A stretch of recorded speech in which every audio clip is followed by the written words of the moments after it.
Hello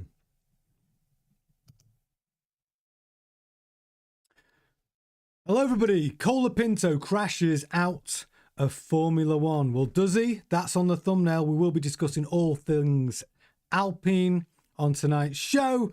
Obviously after that crash at the Hungaro Pirelli tyre test on turn 11, we're going to be discussing it all. So welcome to F1 Grandstand. I am Tony Craig, and if you are a Formula One fan, you are in the right place. Hit the bell, hit the subscribe. It makes a massive difference.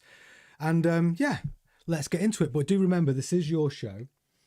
Everything, I like these 8 o'clock shows because it's an opportunity for you to tell me your opinion in the chat window, for me to tell you my opinion in the chat window, and we can discuss it together. So, if you're only just tuning in, it is all about Alpine tonight. Jump on board, get in the chat window. We have got a lot to discuss. We're going to be covering Colapinto's crash at the Hungaroring in that Pirelli tyre test. We're going to see some reaction from Flavio Briatore, and we've also got some pretty big developments on the Alpine team for 2026, and we will discuss it all right here live. So get in the chat window. It's very lovely to have you. So first of all, what the hell am I talking about? So straight after the Hungarian Grand Prix, Pirelli were doing a 2-day tyre test. Alpine were the team running those tyres, and Colapinto. It was a great opportunity actually for a driver like Colapinto to get some laps in. But as you can see on the screen, day 2, fast turn 11, very fast turn actually, 11. It's a high-speed crash, and Colapinto's put it in the wall. Now, on that, you got to remember, we are on an F1 hiatus. It's an enforced break on all the teams, which means that car cannot be repaired in this break. You can't. You're not even supposed to lift a pen and do a drawing. So it's a forced team hiatus. So what is the reaction from the Alpine team to knowing that they're going to have some sleepless nights getting that car ready for the Dutch Grand Prix in 3 weeks? Yeah, it's Colapinto again having an absolute disaster. I mean, where do we start with him? So first of all, let's go to the thumbnail. Is Colapinto's career in F1 over? Well, the answer to that, the short answer to that is no. And I'll explain why in a moment. But first of all, let me give you the description. The official description from Alpine, their statement to this crash. They said, things went awry for Colapinto when he crashed on turn 11 during a lap around the Hungaroring. A statement from Alpine said, team update, during day 2 of Pirelli tyre testing at the Hungaroring this morning, Franco Colapinto had an accident in turn 11. Franco was assessed on site at the medical centre and he is okay. Oh, brilliant. So Franco's fine. The car is knackered. Now, normally we'd think with this catalogue of errors from Colapinto this year, you think, you know what, you got Doohan waiting to get back in that seat. You think they might swap drivers because he hasn't been good enough. But in his wisdom, as we know, Flavio Briatore, who is actually like a special advisor to the Alpine team, but in real terms, he's running the team right now because they don't have a team principal. The team's in disarray. And because the team right now, they are trying to sell a 20% stake in the team for around £300 million. They value the Alpine team at 1.5 billion because Renault have lost their engine program and the Renault shares are down 20%. Alpine are hurting for money, which brings me to why Flavio Briatore has released a statement saying that Colapinto, regardless of all of his mistakes and his 0 points tally this season, will be staying in the seat till the end of the season. He's got 10 more races to prove why he should be on the F1 grid. And the only reason why is because Colapinto brings a lot of Argentinian money into that team. He brings more money than Duhan. So keeping him in the seat means they've got more money flow into the team. It's as simple as that. So, because I can tell you what I know about Flavio Briatore is he does not stick with drivers who are not performing. But the team needs money. He keeps his seat. Now, what does that mean for Colapinto? Can he improve between now and the end of the season? But I know what you're thinking. How do we know that the accident at the Hungaroring was Colapinto's fault? You know, could it have been the tyre testing? Could that have had an impact on the cause of the accident? So Pirelli obviously had to come out with a statement. And this is Pirelli's statement. F1 2026, the Pirelli tyres will become 25mm thinner at the front and 30mm for the rear, hence why Pirelli are doing a lot of testing. These have been 2 useful days for making progress with the development of our compounds for next season. Given that we are now entering the home straight, said Pirelli's motorsport boss, Mario Isola, the Hungaroring is a demanding track due to its many slow curves and the amount of energy that goes into the tyres on a lap that is rather short. This makes it a challenging place to test tyres, in particular for compounds that will be central to the 2026 range, which will go from C1 to C6 like this year. We've collected a lot of data, although it was a pity that we lost some of our potential mileage today when Colapinto went off the track, even though this was not in any way linked to the tyres. So it's a long, convoluted way of saying, hey guys, wasn't us. This was not the... In fact, Pirelli were obviously a little bit pissed off that they didn't get enough of a run to get the tyre data that they really wanted. So again, the finger is pointed firmly at Colapinto.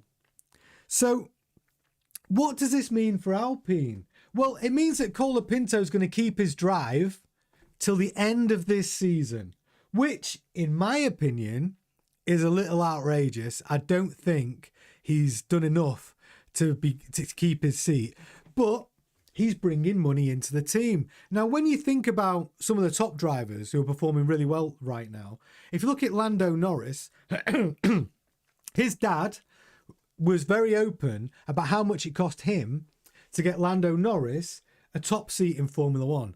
It cost Lando Norris's dad $44 million.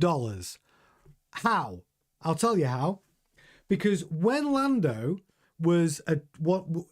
got his contract at McLaren, he got his contract at McLaren because his dad paid $36 million to ensure that Lando got a 3-year contract. So the money that drivers bring in is incredibly important. And that's the difference between, you know, Duhan getting his drive back or Colapinto keeping his seat. Okay. Hello. So is that Sol? Have I pronounced that right? Soldad in the chat. Nice to have you in the chat. The Liberty Media wants Colapinto because he has iOS new fans for F1. What's your opinion about Paul Aaron? That's a great question. See, I like Paul Aaron. I think he's again a sponsor's dream. He looks like an F1 driver. He drives like an F1 driver.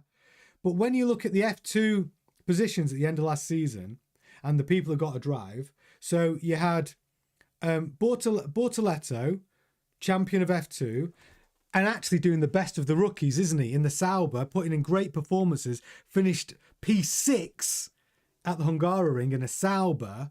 Then obviously you had Colapinto, and we had who was the third one? Duhan. So all of those F2 drivers that come through do have the potential to be great Formula One drivers, but I like Paul Aaron, and he's a bit of a jobbing driver at the moment, isn't he? He did a test in the Aston Martin, even though he's, you know, not an Aston Martin driver necessarily.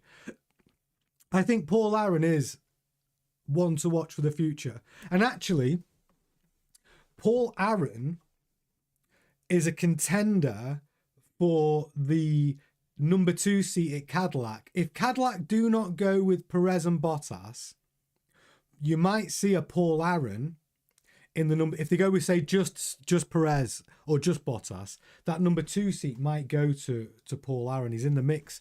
My man on the ground, Tubby George, has said that Paul Aaron is in the mix at Cadillac. So that is changing on the daily, by the way. We were told it was nailed on Sergio Perez and Valtteri Bottas. And we're also told that Valtteri Bottas did a handshake with Cadillac at the Silverstone Grand Prix to say, I will drive for you in 2026. So, but yeah, Paul Aaron's definitely one to watch. I'd like to see him in a drive. I think he reminds me a little bit of George Russell. Do you know what I mean? Yeah. Well, yeah, Flavio doesn't like Paul. No, he doesn't. He doesn't like Duan either, because Paul is available to Flavio. You're absolutely right. But I don't think Paul Aaron brings as much money to the table. That's what it'll come down to. When you've got Paul Aaron, Duhan and Colapinto, all rookies available to drive in that number 2 seat at Alpine this season, it's who's going to bring the money. Who is going to bring the money? That is what it is. And I do not believe that Paul Aaron will be bringing as much purse as Colapinto. Because how can you keep Colapinto in a seat? There's no reason for it. Hey, Gemma. Yeah, you're right. Because they don't have the money. No, Alpine are broke right now. They do not have the money. Yeah, well, yeah, it always comes down to money. When you think about half of the F1 grid, where you think everyone's making, 50 million a year, they're just not. All of the rookies pay for their drives. That's how it works. They pay for their drives. Yeah, so we might see Paul Aaron in an F1 car, but I don't think Flavio's going to put him in. He's definitely not going to put him in this season, because he released a statement, even after all of this nonsense with Colapinto crashing again, that Colapinto will be finishing the season in the Alpine. Which brings me on to something more interesting, actually.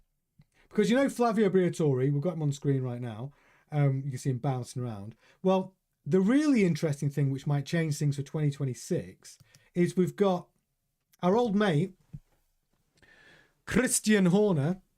Love him or hate him, he is box office, and he knows how to win Grand Prix, doesn't he? I mean, love him or hate him, the guy is box office. But if he buys into Alpine, which is what he's trying to do right now, he's trying to buy that 20% stake for 300 million. And he's got a consortium, he's putting together a consortium, we've got Bernie Eccleston backing him, amongst others. And if he buys his way back in to become an owner of that team, and team principal, and Flavio goes back into his special advisor role, and those two are really good friends, by the way. Flavio and Christian are really close. If Horner comes in as team principal, he will only give... This is where things change. It will not be about money. He will give... He's ruthless when he comes to driver talent. He will put what he believes to be the quickest driver in the seat. That's it. Whether they bring money or not. Now, who would those drivers be? Well, Gasly has done enough to keep his seat, 100%. He's the only point scorer this season in a really awful car. He's on 20 points. He's the only guy scoring points for the team. And he gives a really professional performance. He's great in the driver interviews. He's professional. He's consistent, solid driver Gasly's turned into. So he'll be driving next season, 2026. But who will pair him? Well, you've got a couple of options. It could be Bottas. Because obviously he's got the Mercedes connection, because they will be running the Mercedes power plant in 2026. So Bottas is in the mix, even though we were pretty sure he was going to go to Cadillac. And then you've got the rookies. Colapinto will not be in that seat if Horner comes in. No way. Not in a million years. Not in a million years. The outside, this is not going to please a lot of you. I'm going to tell you the outside chance you might be in an Alpine next season. This is the outside bet for the second Alpine seat. Are you ready? Drum roll, please. Don't get upset. It could be Yuki. It really could be Yuki in the second Alpine seat in 2026. Why? I know we're all thinking, why? Why could it be Yuki in the second Alpine seat? Well, because one, he brings a shit ton of money with him. He's not going to be in any of the Red Bull seats. He's looking for a drive. And it could be Alpine. That's the word on the street. The word on the street, the surprise signing in 2026 could be Yuki. And Yuki's performances have not been great. But because we've been finding out all this new information at Red Bull where Yuki has not been given the same car as Max, and only now Laurent Mekies has got into Red Bull, he is now giving Yuki the same car. He only, you can tell when he did the new floor upgrade, which wasn't on Yuki's car at Spa until qualifying. What happens? Yuki puts the car on P7. And if you look at Hungary, well, Max and Yuki were both awful. Max qualified P8, Yuki qualified P16, but neither cars did well. Max scored, 2 points? P9. So Yuki now there's been a bit more light shed on how bad Yuki's performances are. And I think because now Yuki's going to get judged on the next 10 races. And the next 10 races, he's going to have the same car under him as Max. So wrapping all that up, I still don't think he keeps his Red Bull seat because I know Hadjar is going to get that second Red Bull seat. And I know Lindblad is going to go into the Racing Bull seat. But Yuki has got this 10 race shop window to book his drive for 2026. And Alpine is a real possible destination for him. Christian Horner connections there as well. They do know each other. So all of this stuff. So what we're really looking at, and we're speculating a little bit, is that 2026 for Alpine, what does it look like? It looks like they'll definitely have a new team principal. It could be Christian Horner, and he'd also be a team owner. They're definitely going to have one new driver, and they're definitely going to have a new power plant provided by Mercedes. So that car on a completely new technological platform could be competitive. And the reason why I think it will be competitive is because Flavio Briatore, he's not in there just as his title special advisor to the team, but he wants to win. And I think he's doing an awful lot of work for that 2026 car. He's doing a lot of deals, a lot of work, because the difference is going to be on the aero, because they're reducing the ground effect. They're basically almost going with flat floors. They're going to have active wings.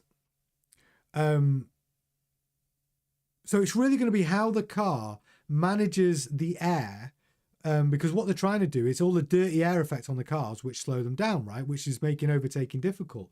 So, yeah, I think we might see a very, very different looking Alpine team in 2026. And it could be, oh gosh, I can't believe I'm saying it. It definitely won't be Colapinto. There's no way he's driving there next season. But it could be Flavio Briatore, special advisor, Christian Horner, team principal, Pierre Gasly, driver number 1, and it could be Yuki Tsunoda, driver number 2. I know, don't shoot the messenger, but that is what it could look like. It really could be that. So have your say in the chat. I'm very interested to know what you think. And thank you to Soldad for getting in there talking about Paul Aaron, because some of these rookies, we do have to shine a spotlight on them, because there's some good young rookies. You've got Paul Aaron is one of them. Bortoletto, which won't be a rookie next year, but he is the best of all the ones we've seen this season, without a shadow of a doubt. He is looking like a future world champion. And with Audi behind him next year, I'm very interested to see just how far he can go. And he's got a great teammate as well in Hulkenberg. Super professional, great driver, super knowledgeable.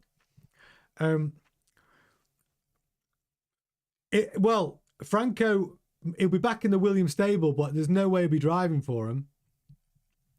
There's no way Colapinto will have to, if he doesn't score any points this season, he's not, he might be the reserve driver at Williams, but there's no way he's going to, sorry, just to, I'm answering Soldad in the chat saying Franco will be back at Williams in 2026.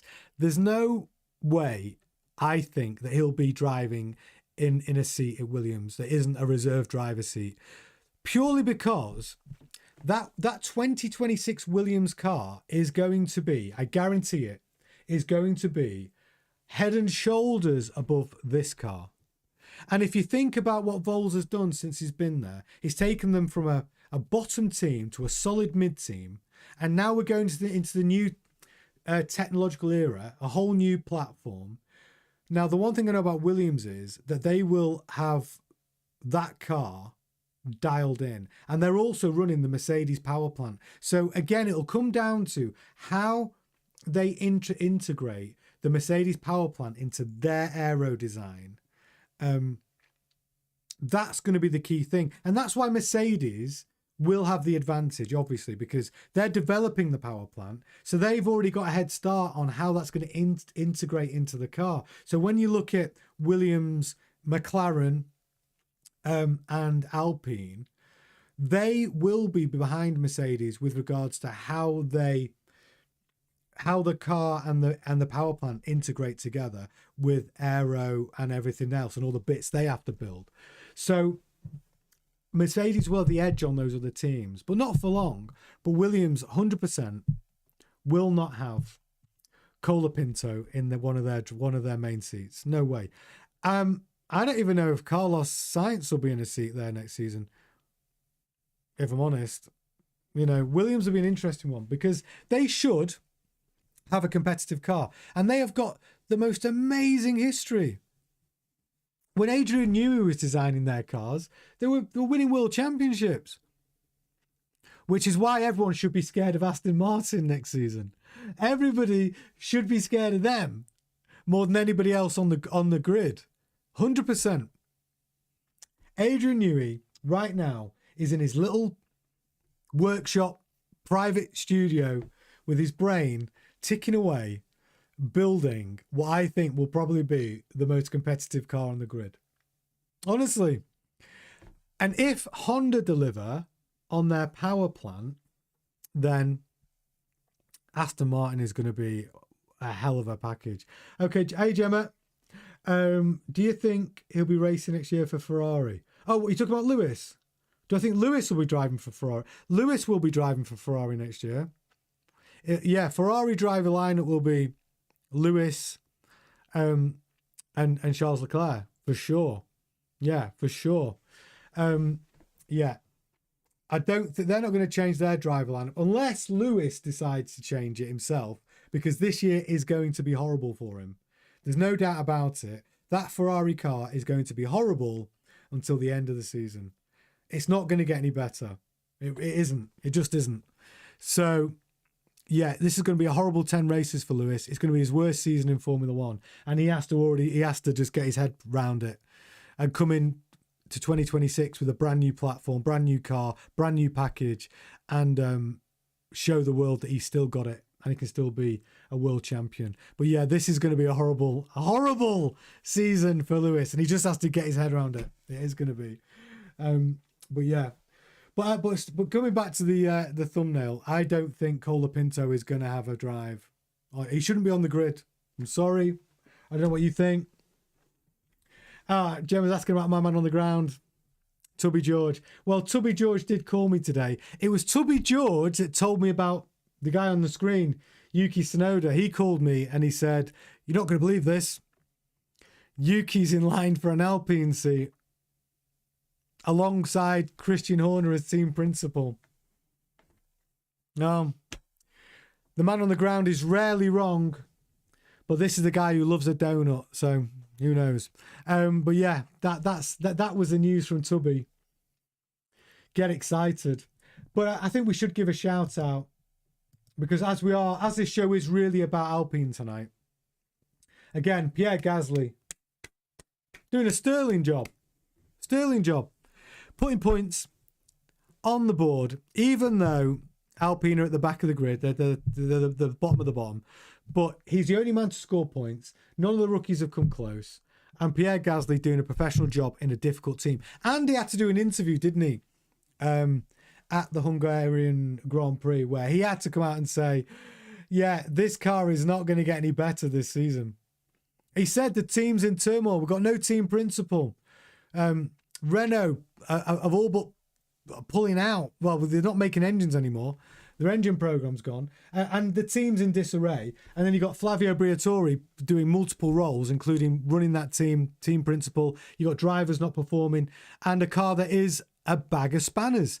So Gasly is the only one bringing any sort of result, any sort of performance, any sort of consistency. So he does need a shout out, Pierre. He's doing a very, very good job. And actually, other teams should be looking at him as a viable option in one of their seats, because he's earned it, and he's in the mix. He's got to be in the mix. But yeah, the big news today: Colapinto's crash. He's fine. Pirelli said it wasn't their fault. Yuki Tsunoda might be an Alpine driver next season. Christian Horner's trying to buy the team, or 20% of it, and become team principal. And Flavio Briatore is still just being fabulous, Flavio. And he will be next season as well. So there's a lot going on in that team. If any of you have got any other insights into the team, get in the chat. Tell me what you think's going on. But yeah, team in focus today, Alpine. Yeah, what I love about these shows is this is where you are the show. You can chip in. We can discuss ideas. I love this. And we will do this while we're on this F1 forced summer break hiatus. This is our chance to get together and chat about what we think might be going on. Yeah, and that's how it'll work every night. So please do put it in your diary. 8 o'clock, F1 Grandstand. Get involved in the show. And that's about it for me tonight. I will be back tomorrow at 8 o'clock. Thanks for watching F1 Grandstand. Hit the like, hit the bell, subscribe. It makes a huge difference to the channel. We're just trying to build a community for you. And it is your community. So make sure you get involved. The more you get involved, the better it is. And I will see you tomorrow at 8 o'clock. Ta-ta.